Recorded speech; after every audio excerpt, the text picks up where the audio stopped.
Welcome back to Mike's Tool Reviews. Today, my first Snap-on purchases ever. I don't own any Snap-on tools, and I bought these two ratchets together. They were expensive. There was more money than I wanted to spend on them, but I managed to somehow talk myself into buying them. I originally was just going to buy this one because I have this Pittsburgh, but this is a longer version of that. So I wanted the longer version of that, and then I was like, well, if I'm going to have one Snap-on ratchet, I don't want it to be like an oddball one, so I bought just a standard one too. I got these with the comfort grip handles. I believe this only comes with a comfort grip handle, so I got this one to match. I got it the exact same length on purpose because all my other ratchets are, almost half the length of this one. So it's official. I've overflowed my toolbox now. These have to go in a different drawer, not with the rest of the 3/8 stuff. I have that 3/8 drawer just maxed out. So a new toolbox is probably in the near future. But I was introduced to this ratchet about 10, 15 years ago. I have a Buick Grand National, and it had a lot of issues. And my brother-in-law is a mechanic, so I took it over his house, or trailered it over there, and we worked on it every night and weekend for a few weeks, working out all the problems. And I grabbed this ratchet every day. I couldn't get enough of it. I was like, "Hey, where's that Snap-on?" I made him use his other ones because I had to use this one every day, and it's awesome. This design, the best part about this is the design of this head, which at the time he told me that Snap-on had a patent on this head design, and if you wanted this design, you had to pony up the big bucks for the Snap-on. And then a few years later, I saw this in Harbor Freight, and I thought they fucked up. I was like, man, they're trying to slip one past Snap-on. So I bought this right away, and I thought they were going to get sued, and they were going to pull these off the shelves because I was looking for a copy of this for years. But he said, you'll never see one because of the patent. But since then, everybody and their mother makes this kind of swivel head. But I really wanted the original. I wanted that one that I fell in love with working on the Buick, and I decided to get the longer. This one is, I don't know, this is 4 or 5 inches longer than this one, so I didn't want to buy just the exact same thing in a Snap-on. That wouldn't really make much sense because this is still a really good ratchet. This has got a pretty fine tooth design. Never had any problems with it. This kicks ass just as much as the Snap-on as far as the usefulness of it. But I just wanted a longer version, and if I was going to buy one Snap-on ratchet, why have it be like an oddball one? So I wanted a standard, just regular ratchet too. Like I said, I got these both in the comfort grip handles. I kind of debated about that for a little bit, but only because if you do get a brake fluid or certain other automotive fluids on this rubber, it absorbs and swells and it starts deteriorating. But I'm just going to be careful with these. I'm going to wipe them down if they get anything on them.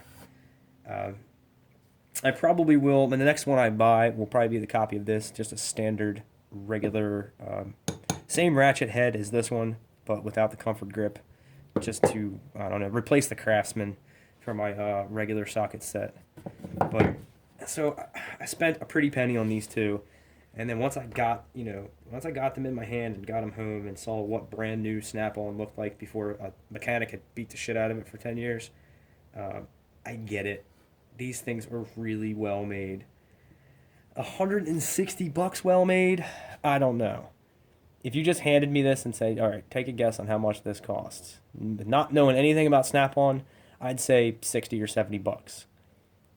But not 150, 160 bucks.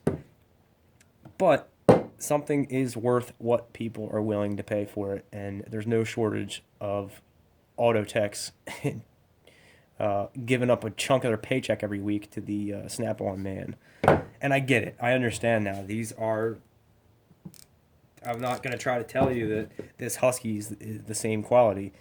I've never had a problem with this. This is a great ratchet, but this is better. You can just tell it by holding it in your hand and looking at it.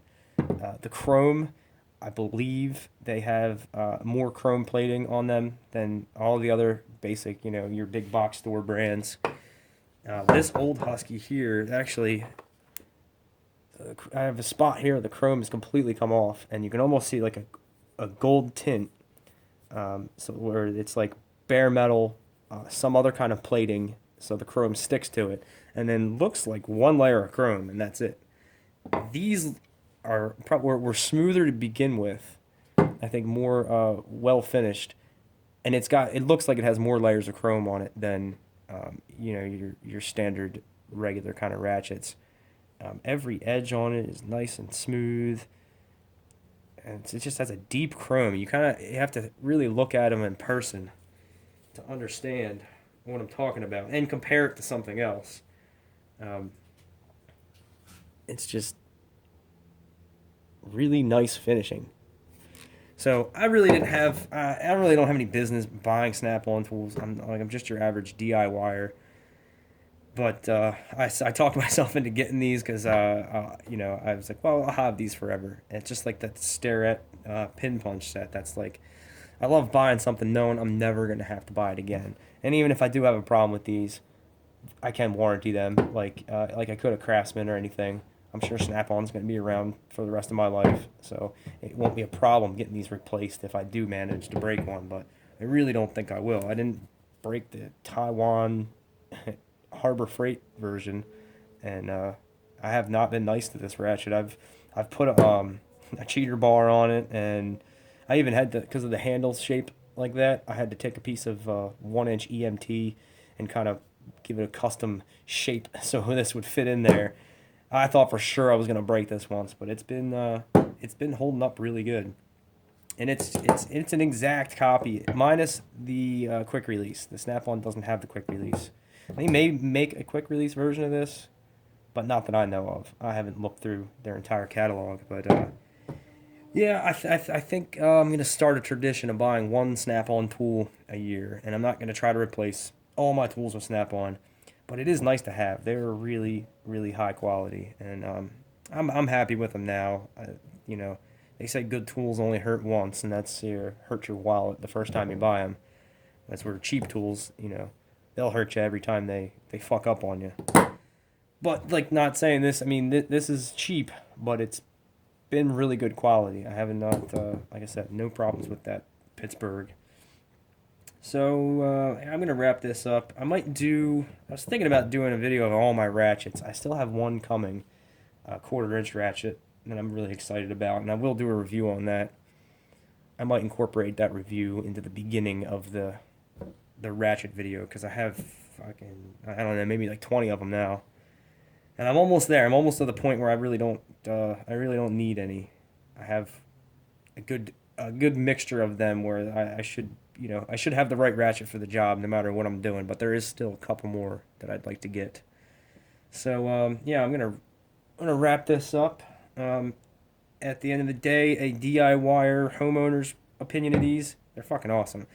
And I know there's people that like boycott Snap-on because they think they were kind of price gouging, but like I said, there's no shortage of people buying them, and I don't intend on replacing all my tools with Snap-on, but I'd say the ratchet is the most important part of a socket set, and I think to me it's worth it to have like the highest quality. I don't by any means think these are bulletproof. I do know people break Snap-on tools, but it's overkill for me. It's overkill for the projects I do on the cars and stuff around the house. But I'm proud of these. I'm gonna have these for a really long time, I'm sure. So that's it. Oh yeah, something else I wanted to add with these ratchets. The way that it's basically these are achieving the same thing, a handle with an offset angle on the head. Why are these so popular? I fucking hate these things. Like I said, when you're and you're using this style, it wants to, or maybe I didn't say that. Yeah, when you're using this style, it wants to pop off the fastener unless you can really get a hand on it to keep it down. Whereas this style, where your connection point where the torque is applied to the head is to the left and the right of the head. So this one doesn't want to pop off. why are these so pop? Why doesn't everybody have these? I watch toolbox tours, and it seems like pro mechanics will have 4 or 5 different versions of this. When, in my opinion, this is a far superior design. I don't know why you would ever use this one. And Snap-on makes them like this. The only thing I could think of is when you're in a space, it would be like this, where you need that head offset behind it like that. But if you know, let me know in the comments why anyone, or if you prefer this flex head over this Snap-on, because I'd really be interested to hear the argument of somebody that uses these every day. So, all right, I'm gonna wrap this up, and yeah, thanks for watching.